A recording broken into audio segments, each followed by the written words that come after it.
15 October 24 रोजी सबू शिक्षण संस्थेनं रतन टाटा यांना आदरांजली वाहण्याचा एका कार्यक्रमाचे आयोजन सायंकाळी केलेले होते. सबू शिक्षण संस्थेचे उपाध्यक्ष डॉक्टर DY क्षीरसागर हे अध्यक्षस्थानी होते, तर व्याख्यानासाठी ज्येष्ठ पत्रकार सुधीर सेवेकर यांना निमंत्रित करण्यात आलेले होते. रतन टाटांच्या जीवनाचा परामर्श घेताना सुधीर सेवेकरांनी त्यांच्या जीवनातील अनेक गोष्टी, अनेक प्रसंग अतिशय भावपूर्णतेने आपल्या शब्दातनं मांडले. खरं तर गेल्या 5-6 दिवसात रतन टाटा यांच्याविषयी प्रसार माध्यमातनं अनेक गोष्टी छापून आल्या, अनेक वाहिन्यावरनं त्यांच्या जीवनातील अनेक प्रसंग दाखवण्यात आले. असं असताना देखील ज्या गोष्टी सर्वसामान्य माणसांना माहीत नव्हत्या अशा गोष्टी देखील ज्येष्ठ पत्रकार सुधीर सेवेकर यांनी आपल्या भाषणातून अतिशय छान शब्दात मांडल्या. कार्यक्रमाच्या शेवटी DY क्षीरसागर यांनी आपला अध्यक्षीय समारोप करताना टाटांच्या अनेक आठवणींना उजाळा दिला. रतन टाटांच्या या आदरांजलीच्या कार्यक्रमासाठी सबू शिक्षण संस्थेनं त्यांच्या सभागृहात एक जी सभा आयोजित केलेली होती, त्यासाठी उद्योग क्षेत्रातील अनेक मान्यवर, शिक्षण क्षेत्रातील अनेक व्यक्ती, पत्रकारी क्षेत्रातील अनेक मान्यवर या कार्यक्रमासाठी उपस्थित होते. दैनिक आधुनिक केसरी या माध्यमातून मी सुधीर कोर्टीकर या कार्यक्रमाचा परामर्श घेण्यासाठी सुधीर सेवेकर यांनी तसेच DY क्षीरसागर यांनी जे विचार मांडले त्याच्या व्हिडिओच्या माध्यमातून आपल्या सर्व रसिकांसाठी, सर्व श्रोत्यांसाठी समोर ठेवत आहे. राज्यातील एक प्रमुख शैक्षणिक संस्था सरस्वती भुवन यांच्यातर्फे हा कार्यक्रम होतो आहे, ही आदरांजली सभा. आदरांजली सभेबाबत डॉक्टर शिवूरकर सरांशी जेव्हा फोन संवाद झाला तेव्हा माझी अशी कल्पना झाली की बुवा आदरांजली व्हायची आहे म्हणजे अनेक जण आपल्या भावना व्यक्त करतील, अनेक जण टाटांबद्दलच्या, त्यांच्या गुणवैशिष्ट्यांबद्दलच्या, वाटचालीबद्दलच्या आणि योगदानाबद्दलच्या आठवणी सांगतील, हकीकती सांगतील आणि मग त्या सर्वांच्या आधारे प्रमुख वक्ता म्हणून मला शेवटी बोलावं लागेल. परंतु कार्यक्रमाचं स्वरूप असं इथं आल्यानंतर लक्षात आलं की आठव टाटांचा फार चांगलं पोस्टर आपण तयार केलंय देशपांडे सर, अत्यंत मिनिंगफुल आहे ते.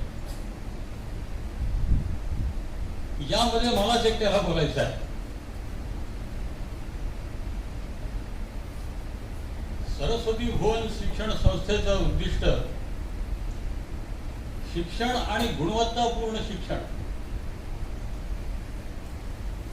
हे देण्याचं जसं आहे, तद्वतच रतन टाटा आणि त्यांचा टाटा ग्रुप 150 वर्षांची परंपरा असलेला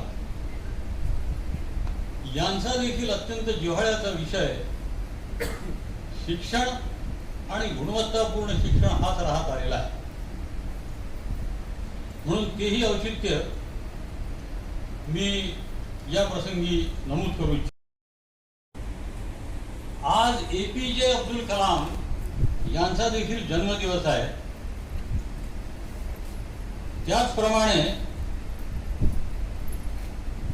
आचार्य प्र के अत्रे पत्रकार आणि संयुक्त महाराष्ट्र चळवळीचं जुदार नेतृत्व, आचार्य प्र के अत्रे यांची 125वी जयंती पण आजच आहे.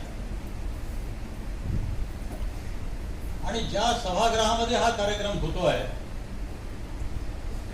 हे मूलतः नाट्यशास्त्र विभागाचं नाट्यगृह आहे. हे यामुळे सांगायचं की प्रख्यात नाटककार जयवंत दळवी मुलाणी सर यांची देखील जन्मशताब्दी आजच आहे. असे 3-4 इव्हेंट्स, 3-4 प्रसंग, 3-4 औचित्य असलेले संदर्भ आजच्या आपल्या या 15 ऑक्टोबरला आहे. टाटांशी संबंधित अजून एक महत्वाचं औचित्य आजच्या तारखेला आहे. ते असं आहे की 15 ऑक्टोबर 1932 आपल्यापैकी क्वचितच कुणी त्यावेळेस असेल, कारण 32चं कुणी पिढी आता असायचं काही कारण नाही. 15 ऑक्टोबर 1932 याच दिवशी इंडियन एव्हिएशन इंडस्ट्रीची पहिली कमर्शियल उडाण ही कराची, मुंबई, मद्रास अशा हॉपिंग फ्लाईटचे याच दिवशी उडालेला आहे. हा देखील एक योगायोग मला इथे नमूद करावासा वाटतो. त्याचप्रमाणे आणखीन एक औचित्य आहे, ते म्हणजे आज भारतीय वृत्तपत्र विक्रेता दिन म्हणूनही पाळला जातो. त्यांचा उल्लेख सहसा कोणी करत नाही, आपल्याला माहिती नाही कोण आपल्याकडे पेपर येऊन टाकून जातो. परंतु ज्ञान प्रसाराच्या साखळीमध्ये वृत्तपत्र विक्रेत्याचं देखील एक महत्व आहे आणि ते अधोरेखित करणाराही आजचाच दिवस आहे. बाबू म्हणजे लक्षात आलं तुम्हाला, ब्युरोक्रॅट, तो बाबू तिथे त्या खुर्चीमध्ये आणून बसवला आणि तेव्हापासून मग त्या एअर इंडियाचं अधपतन सुरू झालं. नंतर ते अत्यंत तोट्यामध्ये वगैरे गेलं आणि ती एअर इंडिया कंपनी नंतर भारत सरकारच्या लक्षात आलं की आपण हा धंदा चालू शकत नाही. अनेक प्रायव्हेट उद्योजकांनी पण या एव्हिएशन इंडस्ट्रीमध्ये आपले हात पळून घेतलेले आहेत. मग त्यामध्ये विजय माल्याची कंपनी असेल, कॅप्टन गोपीनाथची डेक्कन एअर कंपनी असेल, अशा अनेक कंपन्या आहेत ज्या हवाई वाहतूक उद्योगामध्ये आल्या, पण त्यांना ते नीट चालवता आले नाही. पण हा गुंतागुंतीचा देखील धंदा रतन टाटांनी त्यांच्या कारकिर्दीमध्ये पुन्हा टाटा ग्रुपमध्ये समाविष्ट केला. ज्याला थोडंसं साहित्यिक भाषेमध्ये पोएटिक जस्टिस असं म्हणतात. पोएटिक जस्टिस म्हणजे हा ईश्वराचा न्याय की तुम्ही माझ्याकडून हिसकावून घेतलं, मी जन्माला घातलेलं बाळ आता ते परत माझ्याकडे मी येतोय. अशा प्रकारे हा न्यायाचा, पोएटिक जस्टिसचा हा किस्सा आहे एअर इंडिया बाबतचा. अशा प्रकारे अनेक धाडसी निर्णय रतन टाटांच्या कारकिर्दीमध्ये घेण्यात आले. आणि दुसरा एक महत्वाचा, मी एथिक्सचं जसं आपल्याला बोललो तसंच अजून एक विषय लक्षात घेतला पाहिजे, तो म्हणजे सत्ताधाऱ्यांचं लांबूल चालन करणे. हा बहुतांश उद्योग समूहाकरता त्याच्याकरता स्पेशल डिपार्टमेंट असतं. त्याला ते लायझनिंग डिपार्टमेंट असं म्हणतात. Liaisoning department, public relation department किंवा सर्व्हिस डिपार्टमेंट असं काहीतरी म्हणून ते दिल्लीच्या बाबूंना खुश ठेवायचं, दिल्लीतल्या सत्ताधाऱ्यांना खुश ठेवायचं, हे त्यांचं काम असतं. अशा प्रकारचं लांबूल चालन टाटा ग्रुपनी कधीही केलेलं नाही. वास्तविक दीर्घकाळ सत्तेमध्ये असलेल्या नेहरू आणि गांधी परिवाराशी या संपूर्ण टाटा परिवाराचे अत्यंत जवळचे संबंध होते आणि तो भारतीयत्वाचा जोडणारा दुवा पण होता. पण त्याचा त्यांनी कधी गैरवापर केला आहे अशी काही आपल्याला परिस्थिती आढळत नाही. जे धंदे केले, जे उद्योग केले, जे लायसन्सेस मिळवले, जे परवानग्या मिळवल्या, दिल्ली दरबाराचं जे सहकार्य मिळवलं, ते नियमांच्या अधीन राहून. आणि मला असं वाटतं मशीन तयार करणारा हेलिकॉप्टर. त्याचप्रमाणे भारत स्वतंत्र झाल्यानंतर व्हेकल्स, वाहने, व्यापारी वाहने, कमर्शियल व्हेकल्स, त्याच्यामध्ये टाटा ट्रक्स हे एकेकाळी अत्यंत प्रीमियम वरती ते विकल्या जायचे. 40,000 रुपयाचं ऑन चालायचं. आपल्या इथे सतीश मोटर्स त्याचे डीलर आहेत, श्री लोढाजी, त्यांचे ते विक्रेते आहेत आपल्या भागाचे. त्यांना देखील आपण कन्फर्म करू शकता की कोणीही ऑनचा पैसा घ्यायचा नाही. कोणीही त्याला डिमांड आहे म्हणून जे काही काळाबाजारी चालते किंवा जे काही ऑन देण्याचे जे चालते ते स्कूटरवरती पण चालायचं अगदी परवापर्यंत. अजूनही काही व्हेकल्सची परिस्थिती तशी आहे म्हणतात. परंतु त्या पद्धतीला त्यांनी डिस्करेज केलं आणि त्याच्यावर देखील आपला चेक ठेवला. म्हणजे कुठल्याही प्रकारचे टॅक्स बुडवणे, शॉर्टकट करणे, पैसा कसा शॉर्टकट मार्गाने जास्तीत जास्त मिळवता येईल, या सगळ्या गोष्टींसाठी त्यांचा कटाक्ष असेल ते त्यांनी टाळलेला आहे. तद्वतच देशातल्या आरोग्याच्या प्रश्नावरती देखील त्यांनी काम केलं आणि लस निर्मिती, आजार होऊच नयेत म्हणून जी लस निर्मिती केली जाते त्या लस निर्मितीचीच इन्स्टिट्यूट म्हणजे हाफकिन इन्स्टिट्यूट ही पुण्यामध्ये पण आहे, मुंबईमध्ये पण आहे. पुण्यामध्ये तो प्लांट आहे पिंपरी इथे. तर त्या हाफकिन इन्स्टिट्यूटची स्थापना करून त्यांनी देशाला रोगमुक्त करण्याकरता विविध आजारांवरच्या प्रतिबंधक लशींचं उत्पादन देशामध्ये सुरू केलं. म्हणजे असं प्रेमाने म्हटलं जातं की from salt to software it is a big conglomerate. Conglomerate म्हणजे एक मोठा समूह असं ते आहे. तर त्यामध्ये हे आरोग्य सेवेचं देखील महत्वाचं काम त्यांनी केलेलं आहे, लस निर्मितीचं केलेलं आहे. आणि अत्यंत अजून एक हृदय भाग मला सांगायचा आहे, तो म्हणजे एव्हिएशन इंडस्ट्री, प्रवासी वाहतूक उद्योग किंवा हवाई उद्योग. त्या हवाई उद्योगाची स्थापना JRD टाटा आणि रतन टाटा यांच्या अगोदर झालेली आहे. परंतु नंतर सरकारीकरण झालं त्याचं, तेव्हा बाबू जगजीवनरावांच्या संबंधित खात्याचे मंत्री केंद्रामध्ये होते. त्यांनी ते परंतु ते असं म्हणाले की मी पैशासाठी हवापलेला ना मी माणूस आहे ना माझा टाटा ग्रुप आहे, परंतु माझ्या देशाला काय काय लागतं ते करण्याचा माझा कटाक्ष आहे आणि म्हणून मी बिझनेस मध्ये आहे. I am here not to make money but to build the nation. ते बिल्ड द नेशन ही जी संकल्पना आहे, हा जो विचार आहे, हे जे तत्व आहे, याच्याकरता आपण रतन टाटांना लक्षात ठेवायचं. रतन टाटा जगातल्या श्रीमंत माणसांच्या यादीमध्ये कधीही नव्हते. श्रीमंत माणसांच्या यादीमध्ये बिल गेट्स आहेत, इतर बरेच परदेशी माणसं आहेत, आपले भारतीय अंबानी आहेत, अदानी आहेत वगैरे. त्या श्रीमंत माणसांच्या यादीमध्ये रतन टाटा नाहीच, कारण त्यांनी त्याचा कसा हव्यास धरलेला नाही पैशाचा. त्यांच्या उत्पन्नाचा 80% भाग ते चॅरिटीला देतात. अजूनही ते सगळं चालू आहे, आतापर्यंत ते चालू आहे की त्यांना मिळणारा डिव्हिडंडचा पैसा किंवा शेअरचा त्यांचा असलेल्या व्हॅल्यूचा पैसा, यातला त्यांच्या चरितार्थाचा भाग सोडला तर ते सगळं काही फिलॉन्थ्रॉपिक ऍक्टिव्हिटीज करता, धर्मादाय कामं करतात, ते द्यायचे. म्हणून रतन टाटांकडून त्यांचं स्मरण करण्याचं मुख्य कारण आहे, त्यांच्याकडून आपण शिकायची आहे ती देशभक्ती आणि देशाला काय लागतं आहे ते करण्याबद्दल माझा कटाक्ष आहे. जनरली व्यापारी समाज किंवा पैशासाठी हवापलेले लोक हे शॉर्टकट काढून झटपट प्रसिद्धी आणि झटपट पैसा कुठे आहे अशा बनिया वृत्तीचे असतात, अशा अत्यंत कमर्शियल वृत्तीचे असतात. देश बीज बाद नाही, पहिला कसा नफा मिळवता येईल कमीत कमी वेळात जास्तीत जास्त, असा त्यांचा कटाक्ष असतो. म्हणून आपल्याला असं लक्षात येईल की देशाच्या संरक्षणाकरता अत्यंत प्रगत अशी आपल्याला हेलिकॉप्टर्सची गरज आहे, हे त्यांच्या लक्षात आलं.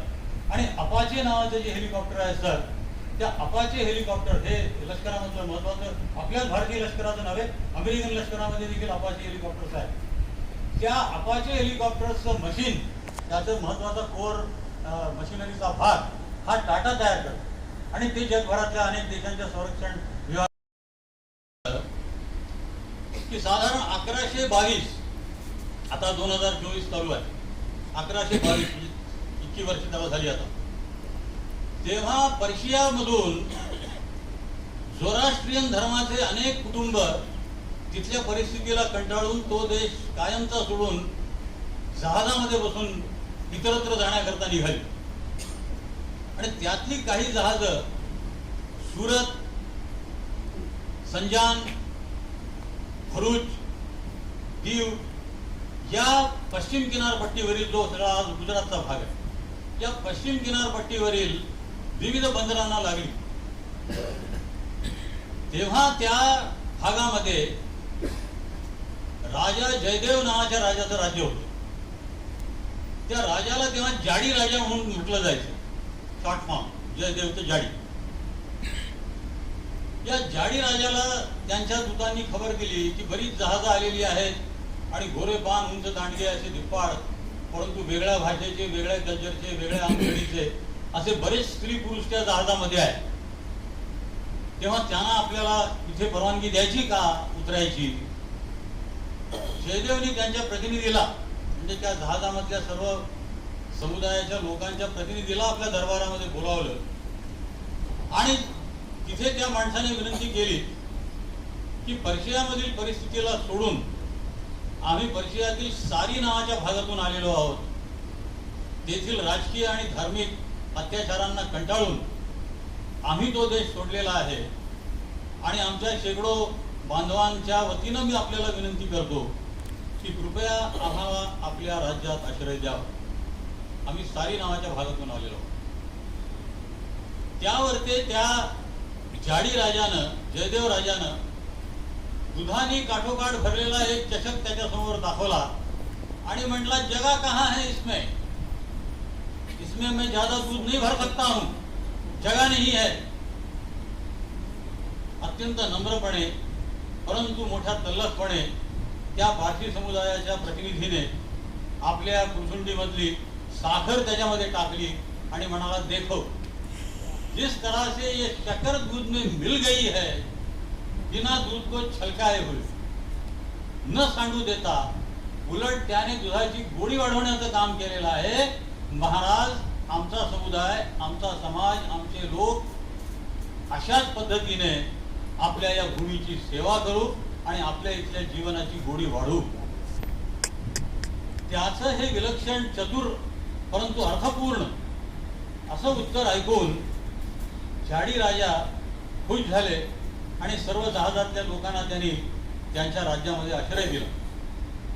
हे झालं पारसी समाजाचं भारतातलं साधारण 1122, मी आता आपल्याला इथून सांगितलं, त्यावेळेसची परिस्थिती आणि त्यावेळेस हे त्यांचं आगमन भारतामध्ये। आता 1000 वर्ष त्याला 86 वर्ष अतिशय कर्तृत्ववान जगलेल्या माणसाला एका तासामध्ये समजून सांगणं तशी गोष्ट कठीण आहे। परंतु एक आठव, ज्या माणसाने या देशासाठी जे काही केलेलं आहे ते आपल्या स्मरणात असलं पाहिजे। आज जवळपास सर्वच खंडांमध्ये त्यांचे उद्योग पसरलेले आहेत, ते भारतापुरतेच मर्यादित नाही राहिले। आफ्रिकेसारख्या दुर्बल घटकांच्या लोकांसाठी त्यांनी काम केलेलं आहे। भारतातील त्यांचा टी उद्योग जो भरभराटीला गेला आणि सगळ्या जगामध्ये आपण चहाची निर्यात करतो आणि ज्यामधून मोठ्या प्रमाणावर आपल्याला उत्पन्न मिळतं, बॅलन्स ऑफ पेमेंट मध्ये आपल्याला जी शिल्लक राहते त्यामध्ये हा एक मोठा उद्योग आहे। एकच नव्हे, त्याशिवाय फंडामेंटल रिसर्च मध्ये त्यांनी काम करायला सुरुवात केली, ती पण संस्था सुरू केली।